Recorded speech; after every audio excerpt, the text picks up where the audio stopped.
Ciao e benvenuto in questo nuovo tutorial di Elcos. Oggi ti spiegherò come scaricare lo storico di funzionamento della CEM 196 e visualizzare lo storico anomalie da app.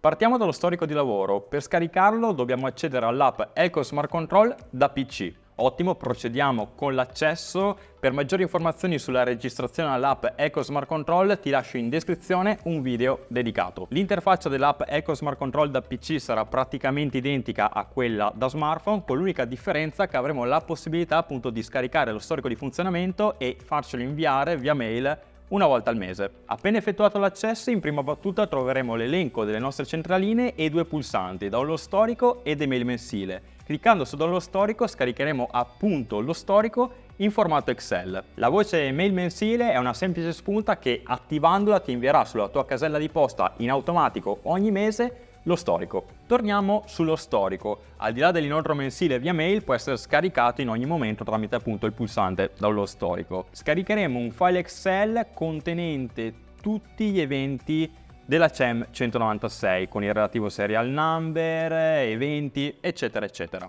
Ti ricordiamo che questi dati vengono conservati sui server Elcos per 31 giorni, di conseguenza se ne avessi bisogno ricordati di scaricarli e ancora meglio attiva la funzionalità email mensile per non perderli. Un'altra cosa di cui ti volevo parlare in questo video è la consultazione dello storico anomalie via app dall'app Elcos Smart Control da smartphone. Clicchiamo sull'app, come al solito ci troveremo l'elenco delle nostre centraline, andiamo sulla centralina desiderata e in alto troveremo una piccola icona con un punto esclamativo all'interno di un triangolo. Cliccando su questa icona potremo consultare gli allarmi presenti, in questo caso nessuno. Su precedenti potremo consultare lo storico di tutti gli allarmi con data e ora. Per comodità è presente anche una barra di ricerca per ricercare i vari allarmi, per esempio combustibile esaurito, e ci mostrerà appunto tutte le volte in cui è apparso l'allarme combustibile esaurito. Per maggiori informazioni ti invito a leggere la descrizione di questo video. Per ulteriori contenuti informativi visita tutti i social Elcos.